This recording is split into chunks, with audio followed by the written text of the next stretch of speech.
सिद्धाणम् इणमो आयर्याणम् नमो आयर्याणम् इणमो उबज्झायाणम्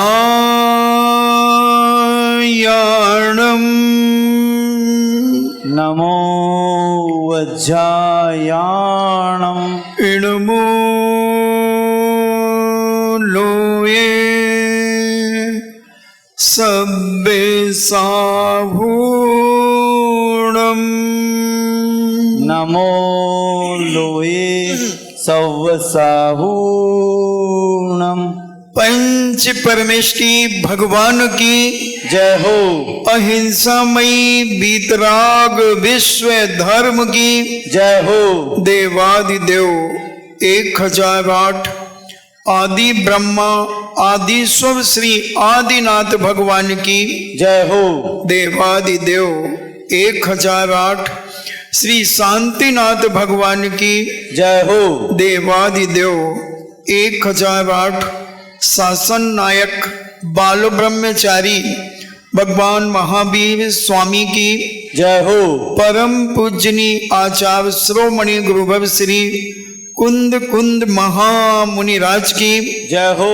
परम पूजनी आचार्य श्रोमणि गुरुभव श्री विद्यासागर जी महामुनिराज की जय हो। परम पूजनी निर्यापक श्रमण मुनि श्री सुधा सागर जी महाराज की जय हो। शुल्लक श्री गंभीर सागर जी महाराज की जय हो। चर्चा चल रही है कि हम अपने जीवन में अगर एक छोटा सा नियम भी जीवन भर के लिए ग्रहण कर लेते हैं तो व्यक्ति का कभी अकल्याण नहीं होता। दुनिया की कोई ताकत उस व्यक्ति को दुर्गति नहीं भेज सकती। सारी दुनिया एक तरफ हो जाए और विचार कर ले कि इस व्यक्ति को मुझे दुर्गति भेजना, कोई में ताकत नहीं कि उसे दुर्गति भेज दे। जैनाचार्य कहते हैं एक छोटा सा नियम भी अगर आपके जीवन में है, मात्र एक छोटा सा, जो जिंदगी के अंत तक निर्दोष जिसका पालन किया जाए, वह व्यक्ति मरेगा तो जरूर मगर दुर्योनियों में नहीं जाएगा, नीच योनियों में नहीं जाएगा, नरक और निगोद की पर्याय में जाकर के वह अपना जीवन का यापन नहीं करेगा। एक छोटे से नियम की इतनी बड़ी ताकत है तो बंधुओं फिर जब कोई बड़ा नियम लेता है तो उसकी ताकत कितनी होगी। एक मैंने कथा पढ़ी थी एक खादिर भील की। एक खादिर नाम का एक भील था और वह भील किसी मुनिराज के सामने टकरा गया। मुनिराज कहते हैं भाई तुम क्या करते हो? महाराज मैं भील हूं, जंगलों में रहता हूं, मेरी आजीविका ही मांस के बिना मेरे जीवन नहीं है, क्योंकि जंगल में कुछ मिलता नहीं, हम जानवरों को मार करके ही अपना जीवन का यापन करते हैं। महाराज ने कहा विचार करो और कुछ मिलेगा? बोले नहीं मिलेगा महाराज, मैं भूखा मर जाऊंगा। बताओ भूखा मरना अच्छा है कि मांस खाकर के अपना पेट भरना अच्छा है?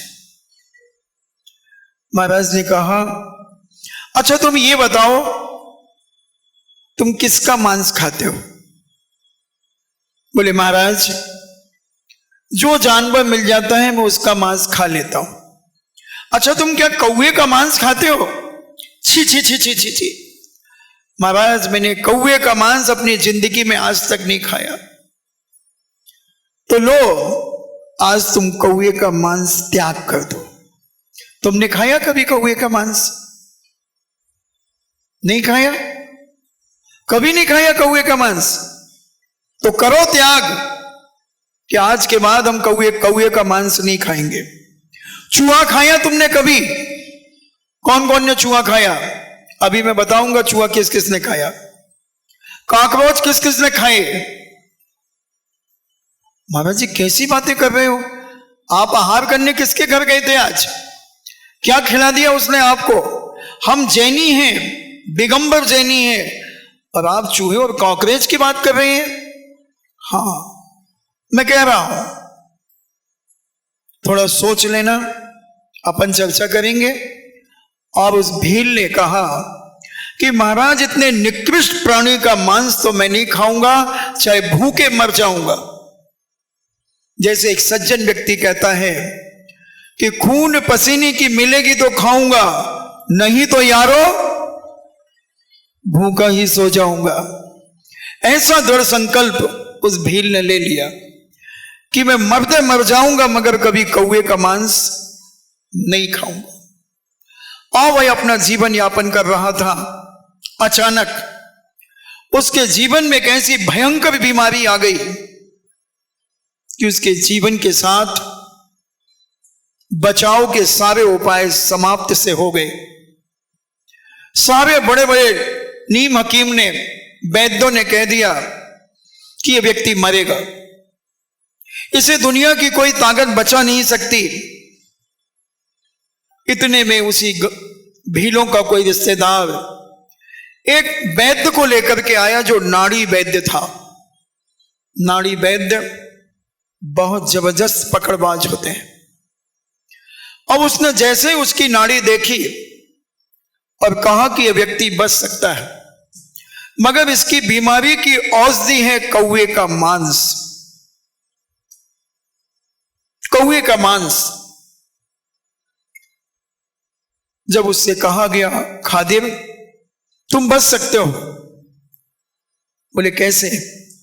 बोले तुम्हें कौवे का मांस अपने जीवन में खाना पड़ेगा। वो कहता वैद्य जी मैं कल मरता था तो आज मर जाऊं, और आज मरता था तो अभी मर जाऊं, मगर मैं अपने जीवन में कभी कौवे का मांस नहीं खाऊंगा, क्योंकि मैंने एक दिगंबर मुनिराज के चरणों में बैठकर यह संकल्प किया है।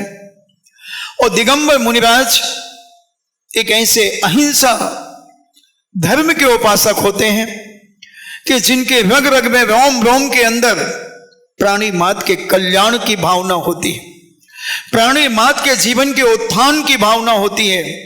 और उनके मन में एक ही भाव होता है कि एक बार भी जो मेरे सानिध्य में आ गया है उसके जीवन में कभी दुख दर्द ना हो, उसके जीवन का कभी दुर्गति की ओर न जाए, उसके जीवन का सदा उत्थान होता रहे, उसके जीवन का प्रोग्रेस होता रहे, और एक दिन वह परंपरा से वह मोक्ष पद को पा जाए।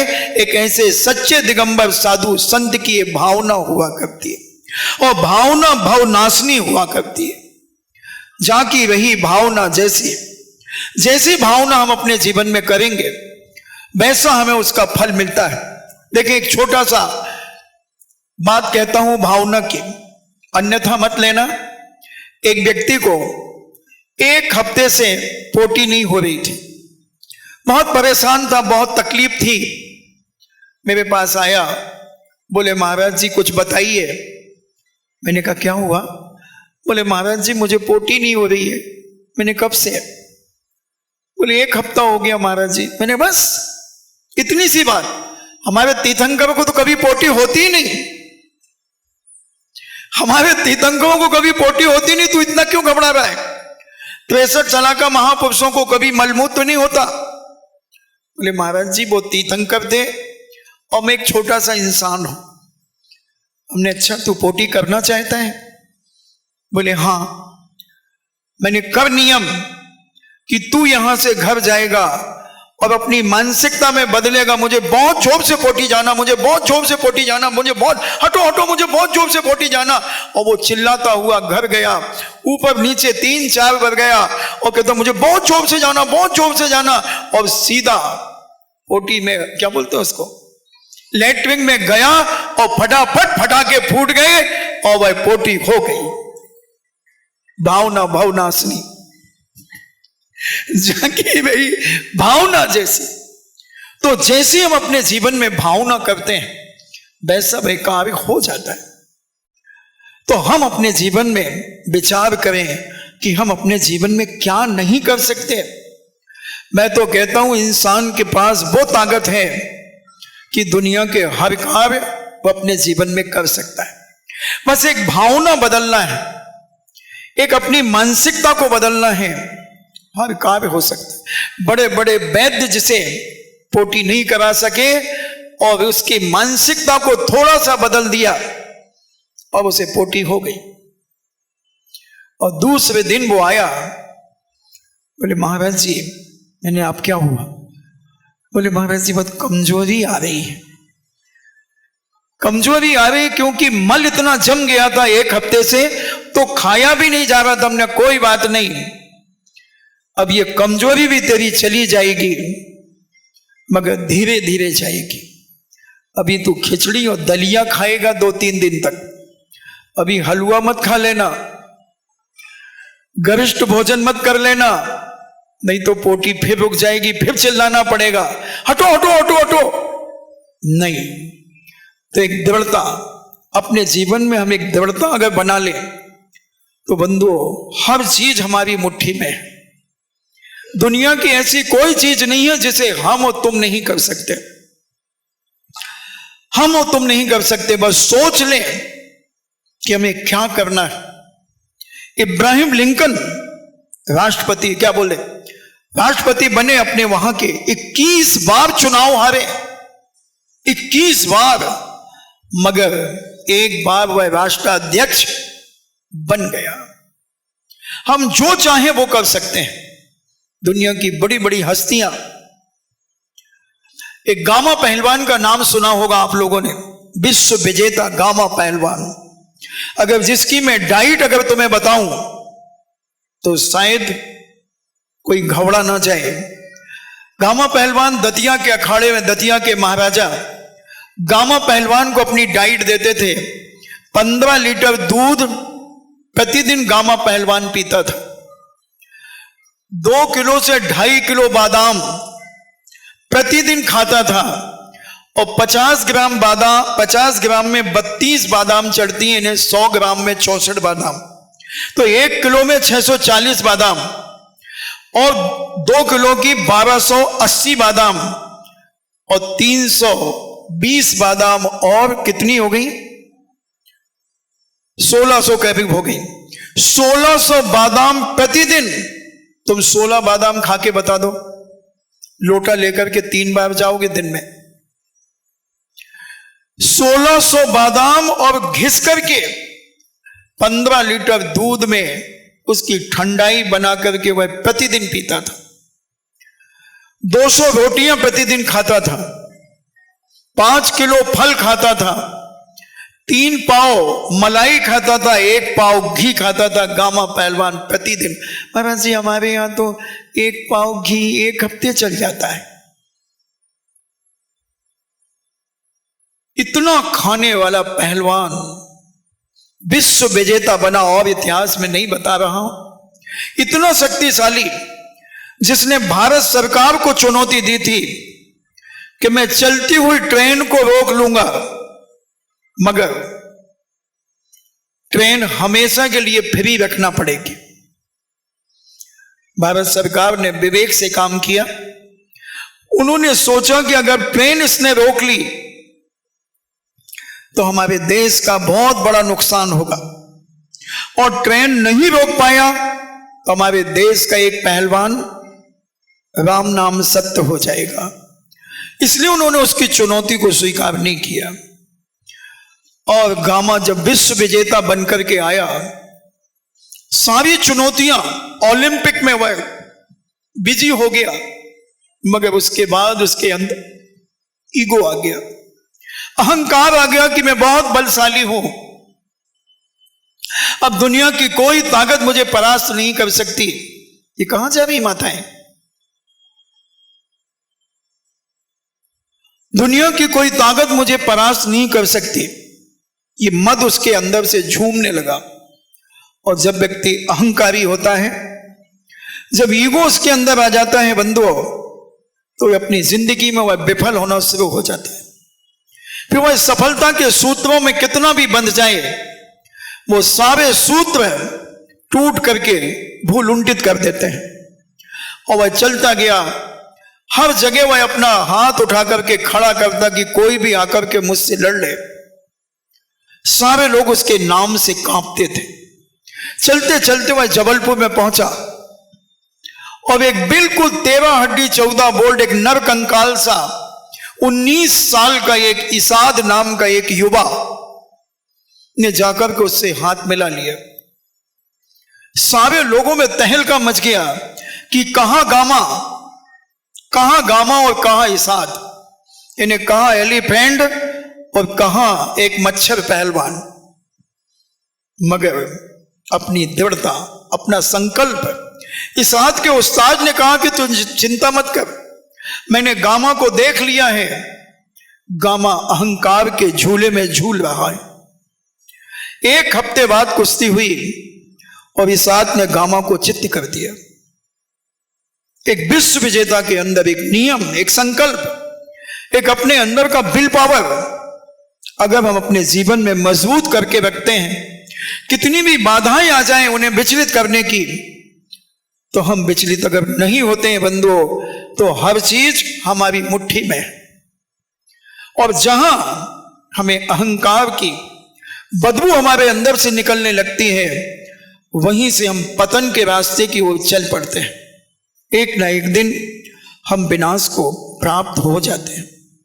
मगर वह खादिर भील दृढ़ संकल्पी था और उसने कहा कि बैद जी महाराज, कौए के मांस के अलावा अगर कोई और चीज हो तो मैं विचार कर सकता हूं, मगर कौए के मांस के बारे में तो हम विचार नहीं कर सकते। बैद जी ने कहा तो फिर मैं कुछ नहीं कह सकता। वह बैद जी चले गए।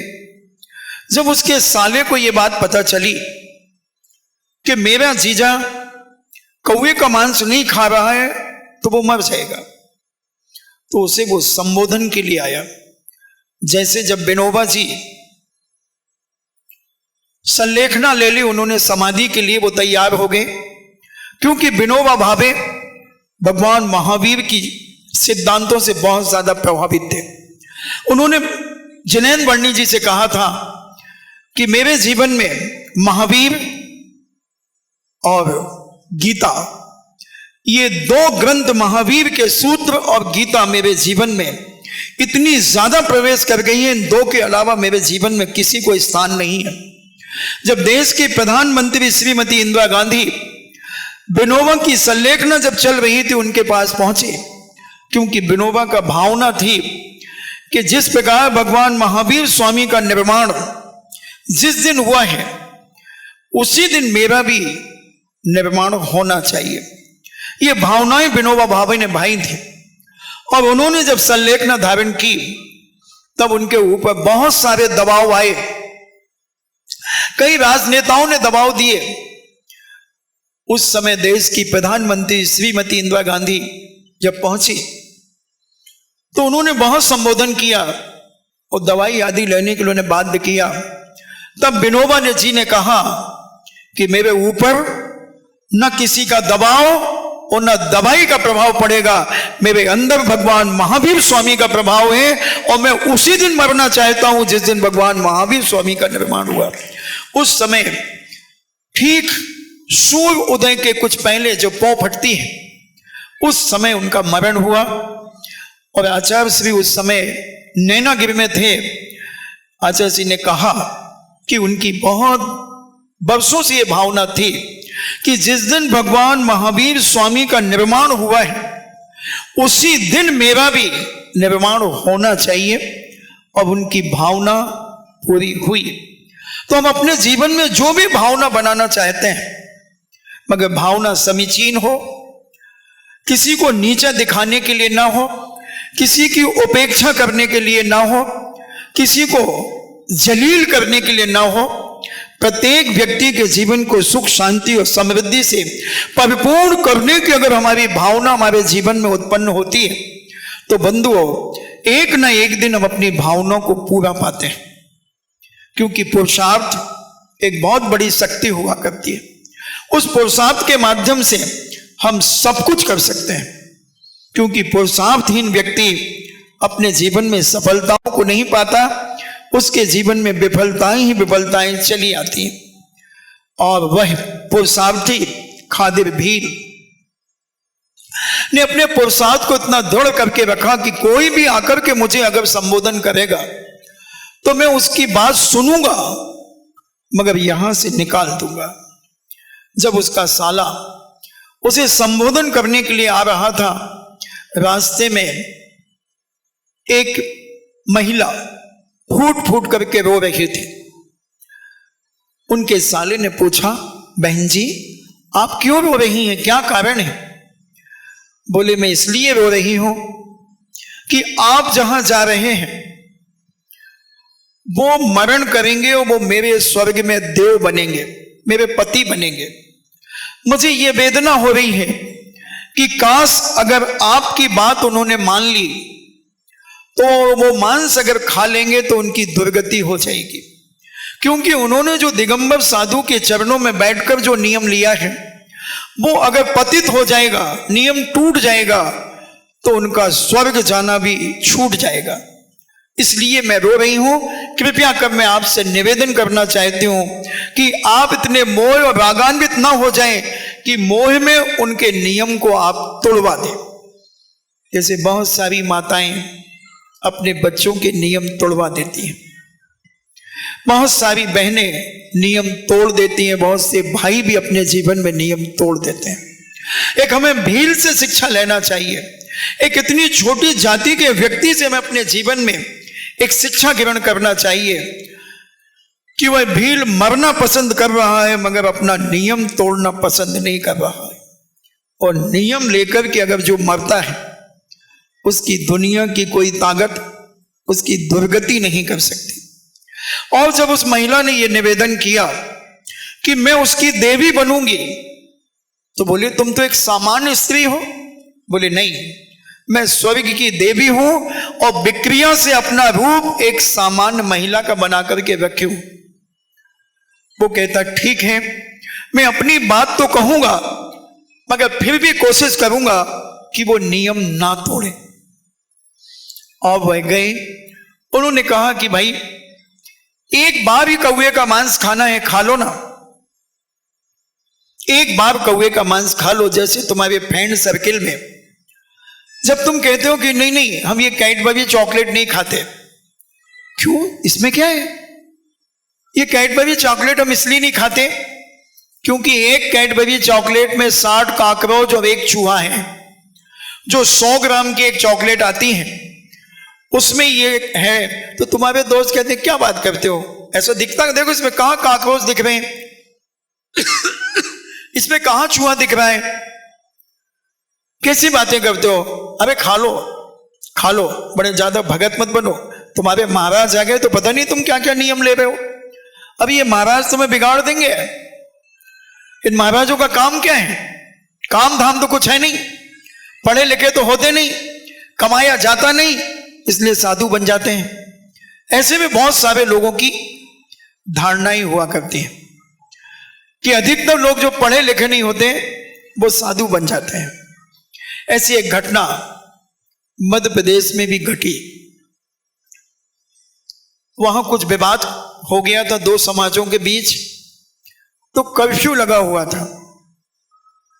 1 घंटे 2 घंटे के लिए कर्फ्यू खुलता था। तो मैं जंगल जा रहा था, पीछे 4 पुलिस वाले जा रहे थे 20 फुट की दूरी पर, वो चल रहे थे। वो आपसी में बातें यही कर रहे थे, बोले कि ये दिगंबर जो साधु बनते हैं ये ज्यादा पढ़े लिखे नहीं होते हैं, गरीब घर के होते हैं, और ये साधु बन जाते हैं और अपनी आजीविका चला लेते हैं। अब वो पीछे ये कह रहे थे और मुझे पूरे शरीर में बड़ी वेदना हो रही थी, मानसिकता के अंदर भी वेदना पहुंच गई थी। अब बस मैं यही सोच रहा था कि काश आज आचार्य श्री मुझसे कह दें कि गंभीर सागर आज तुम्हें प्रवचन करना है, बस, और मुझे कुछ नहीं चाहिए। मुझे कभी प्रवचन करने की इच्छा नहीं होती है, कभी शौक नहीं है मुझे बोलने का, न बोलने की बीमारी है। मगर उस दिन मुझे बड़ी वेदना हुई दोपहर को प्रवचन था। भावना भावनाशनी होती है। आचार्य जी ने मुझे बुलाया, बोले गंभीर सागर प्रवचन करोगे? मैंने जैसे आपकी इच्छा। बोले ऐसा करो, आधा घंटे तुम करना और आधा घंटा समता सागर जी महाराज साहब करेंगे। मैंने कहा ठीक है। और बस मेरे अंदर तो वो सुबह से जो वेदना मेरे मस्तिष्क में भर गई थी, और मुझे मालूम था कि पुलिस वाले रहेंगे, और पुलिस वाले घेर करके उस पंडाल को खड़े थे। मैंने देखा कि वो 4 पुलिस वाले भी खड़े हैं। बस मैंने कहा जय सिया राम, हो गया काम। पूरा प्रवचन मैंने उनकी उस बात को लेकर के दिया, और 20-25 साधुओं के एड्रेस बोल दिए प्रवचन के अंदर, उनका मोहल्ला बता दिया, उनके पिता के नाम बता दिए। मैंने अगर किसी की मानसिकता में ये हो कि ये गरीब घर के होते हैं, पढ़े लिखे नहीं होते, तो लो इसी स्थान के 20 साधु इस नगर के हैं, उनके घर जाकर के देखो कि वो किस क्वालिटी के हैं, पढ़े लिखे हैं, अमीर हैं, गरीब हैं, क्या हैं, जाओ देख करके आओ। प्रवचन के बाद वो 4 पुलिस वाले मेरे पीछे पीछे आए। बोले महाराज जी आपसे किसने कहा ये? आपने तो ये प्रवचन पूरा बौछार सी कर दी। मैंने कहा बौछार उन्हीं के ऊपर हुई है जिनके अंदर ये फितूरी थी, उन्हीं के अंदर मैंने मस्तिष्क का उनका वैनवास किया है, उनके मस्तिष्क को साफ किया है। बोले महाराज जी हमारी आंखें खुल गई, हमने आंखें भी खुल गई और तुम्हारे मस्तिष्क की 786 रेखाएं भी खुल गई। अब तुम्हारे दिल और दिमाग में ये फितूरी आज से खत्म हो जाएगी। मैंने क्या समझ रहे हो? खड़े खड़े खरीद लेगा एक एक साधु का पिता तुम्हारे परिवार को। कल मैंने कहा था कि एक भी दिगंबर जैन अगर भिखारी मिल जाए सारी दुनिया के अंदर, एक भी भिखारी जैन, मगर नाम का जैनी नहीं, जो जिनेंद्र भगवान का अभिषेक करता हो, देव सास गुरु को सच्ची श्रद्धा से मानता हो, और कोई उसे भिखारी ला करके दिखा दे, मैं इसी मंच से आई एम सॉरी प्लीज कहूंगा। सारे विश्व को चुनौती है बंधुओं। कम अमीर तो हो सकता है मगर भिखारी नहीं हो सकता। हर जाति का भिखारी मिलेगा, मगर जैन कुल में जन्म लेने वाला कोई भी व्यक्ति आज तक भिखारी नहीं हुआ। बिस्नी हो वो बात अलग है, जुआड़ी हो वो बात अलग है, सटोरिया हो वो बात अलग है, विक्षिप्त हो वो बात अलग है, मगर मानसिकता से पूर्णतः पवित्र है और फिर भी भिखारी और जिनेंद्र का अभिषेक करता है, असंभव असंभव असंभव, हो ही नहीं सकता। मैं तो कहता हूं हमारा हर जैन समाज की बेटी और बेटा अपने गर्भ से MBA करके आता है। 1000 के 1600 करने की ताकत एक एक जैन रखता है, एक एक जैन रखता है। बस उसका नियम होता है कि मेरा जीवन देव सास गुरु के अलावा ये मस्तक यहां वहां जहां तहां मत पूछो कहां कहां, कहीं नहीं झुकेगा। जब झुकेगा तो जिनेंद्र के चरणों में झुकेगा। इतना निकांक्षित निशांकित अंक में इतना दृढ़ होता है। और ऐसा व्यक्ति एल्यूमिनियम का कटोरा लेकर के भीख मांगे, असंभव असंभव असंभव। और वह भील अपने नियम पर इतना ही दृढ़ विश्वास के साथ जी रहा है। साले ने बहुत समझाया, मगर वो कहता है मैं मर सकता हूं मगर अपने नियम को कभी तोड़ नहीं सकता।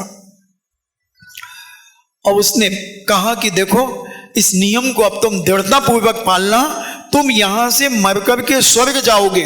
वो कहता तुम्हें कैसे मालूम? बोले रास्ते में एक महिला मुझे मिली थी और वो महिला स्वर्गीय देवी है, और उसने मुझे बताया है कि मैं उस खादिर भील की देवी बनूंगी। बोले क्या? मैं एक कौवे का मांस त्याग करने पर स्वर्ग जाऊंगा और मेरी देवी होगी? क्या बात करते हो, क्या बात करते हो?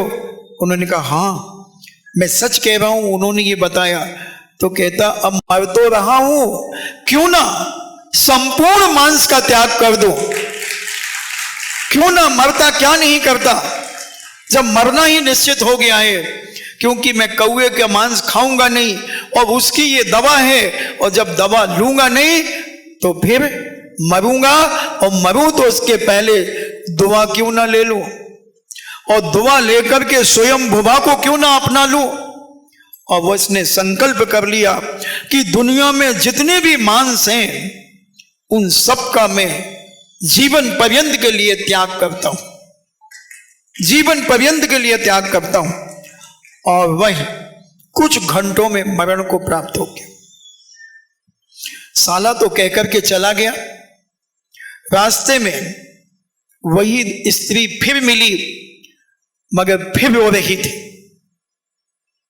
उसने कहा बहन अब क्यों रो रही हो, अब क्या चिंता है तुम्हें? उन्होंने कौवे का मांस नहीं खाया।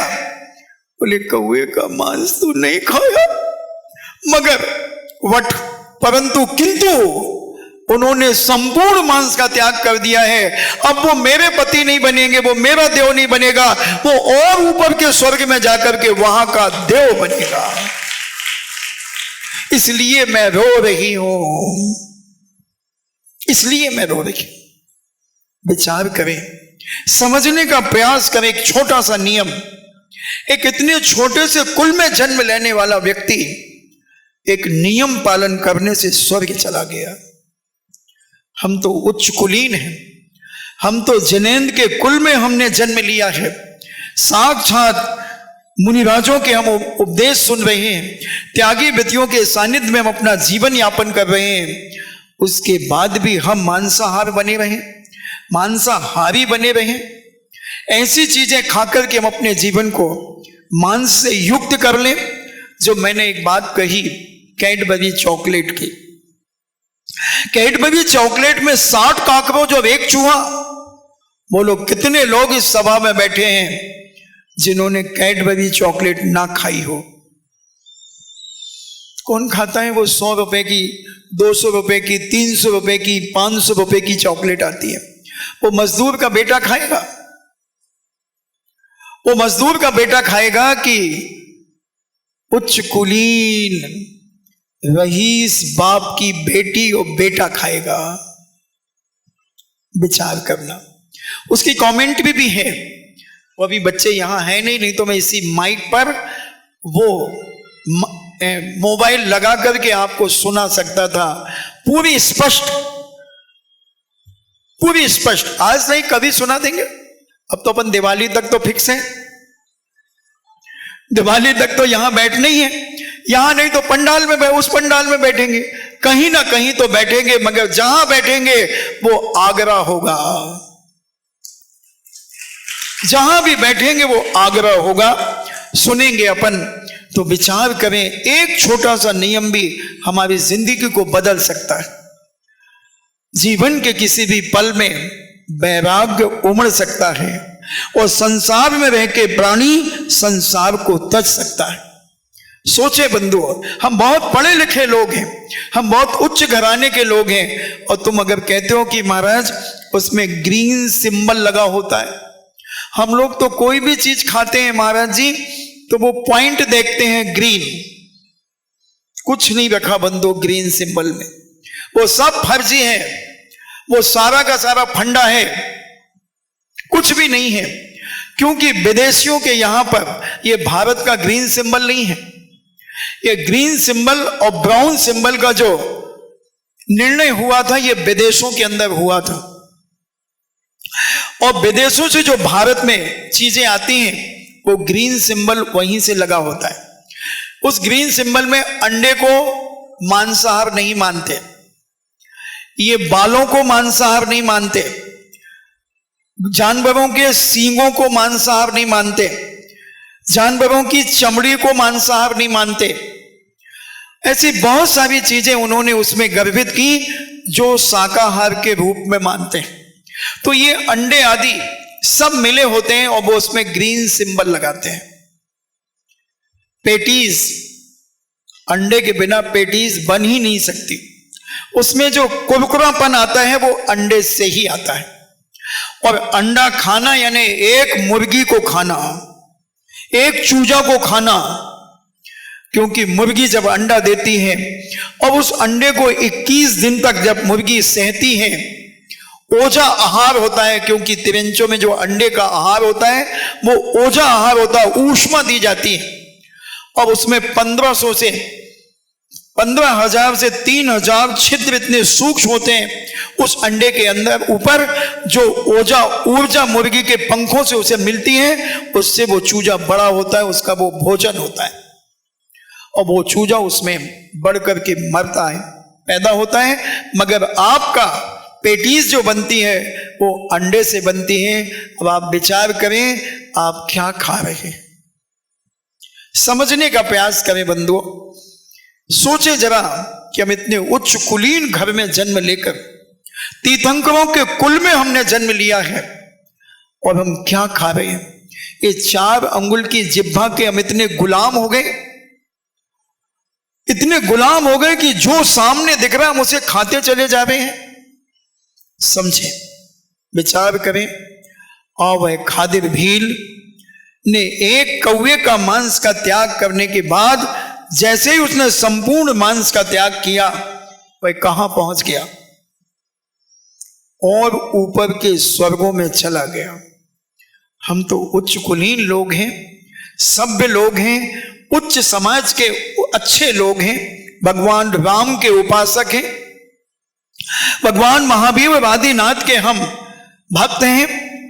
फिर उसके बाद जिस मुख से हम नमोकार महामंत्र बोलते हैं, जिस मुख से हम राम राम बोलते हैं, जिस मुख से हम जय जिनेंद्र बोलते हैं, उस मुख में हम क्या डाल रहे हैं, क्या खा रहे हैं, थोड़ा समझने का और सोचने का समय निकालें और अपने जीवन को पवित्र बनाकर स्वर्ग के रास्ते का टिकट बुक करा लें।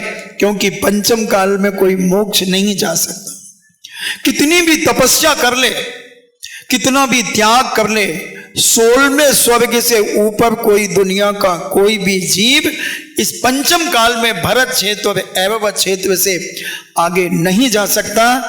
और अगर हमारा कोई भी ऐसा नियम ना रहा तो फिर कहां जाओगे? कहां जाओगे?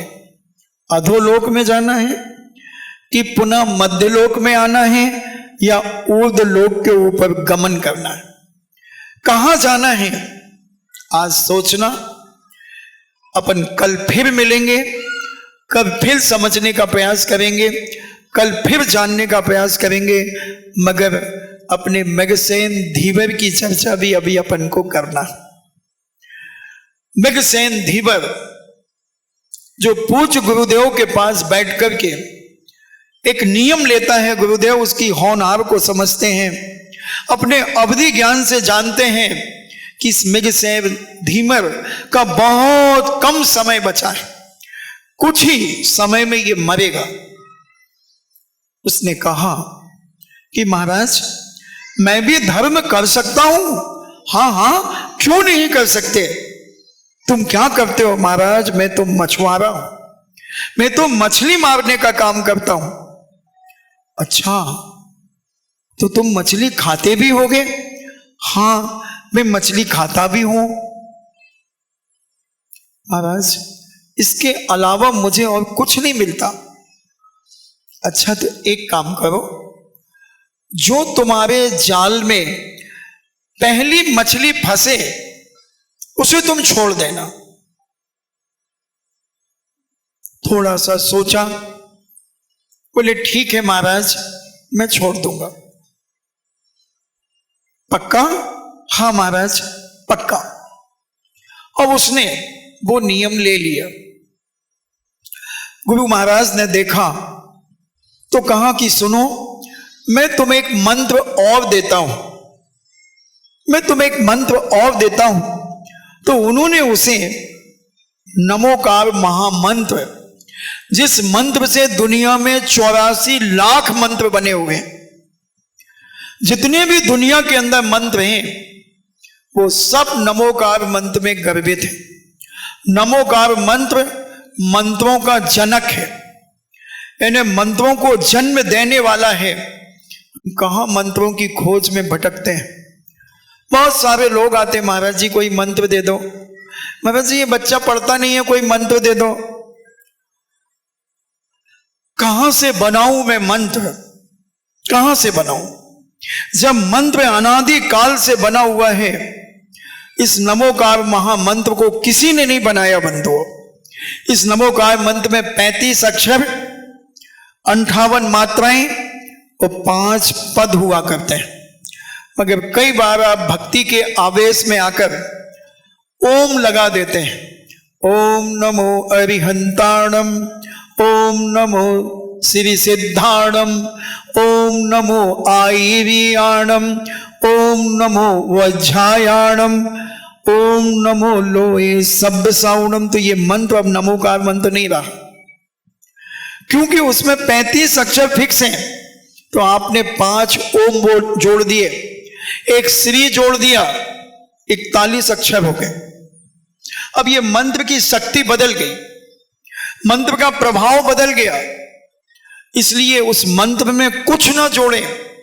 मंत्र की शक्ति आपके कंसंट्रेशन के ऊपर डिपेंड करती है।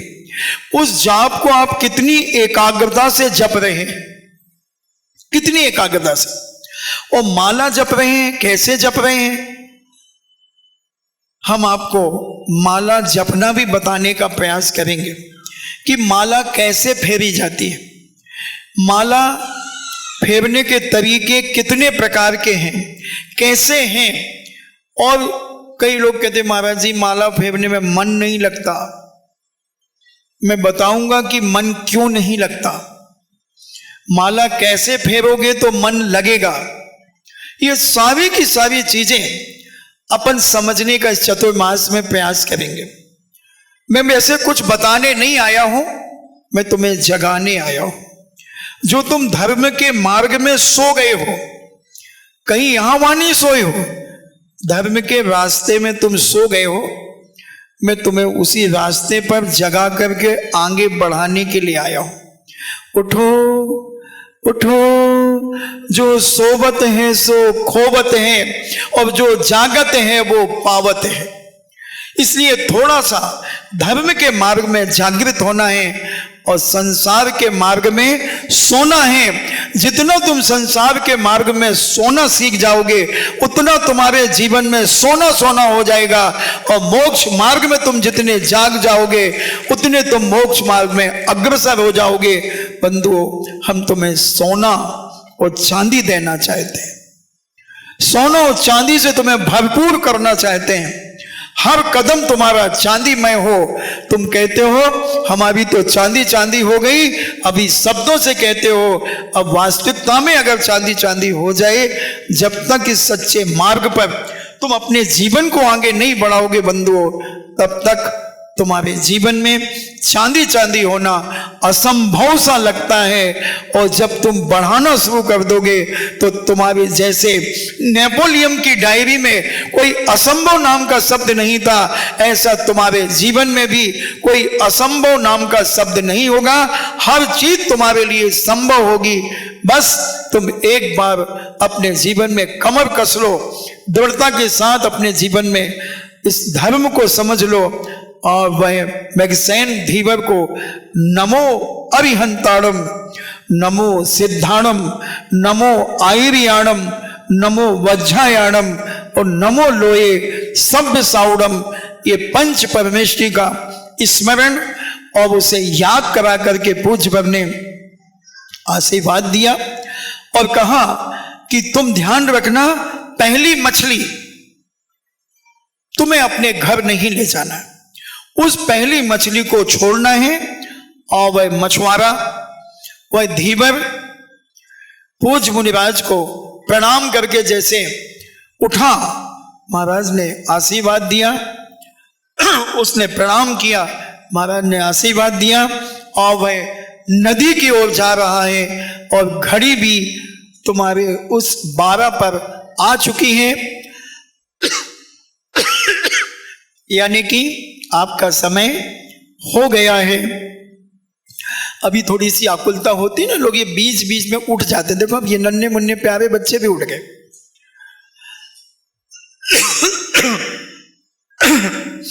तो फिर हमें भी लगता है कि शायद तुम्हें भी उठना होगा। उठना है? किसको उठना है? नहीं उठना?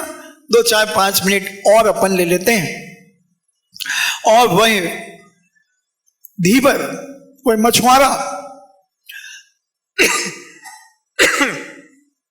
उठा और उठ करके चलने लगता है। पूज्यवर उसे निहारते रहते हैं। अब उनके ज्ञान में आ जाता है कि इसकी आज की रात ही निकल जाए तो बड़े भाग्य, बड़े भाग्य। और वो देख रहे हैं, क्योंकि हमारे जैनाचार्यों ने मरण के लक्षण भी कहे। एक ग्रंथ है हमारे यहां विष्ट समुच्चय, जिसमें मरने के भी पॉइंट दिए गए हैं बॉडी के अंदर।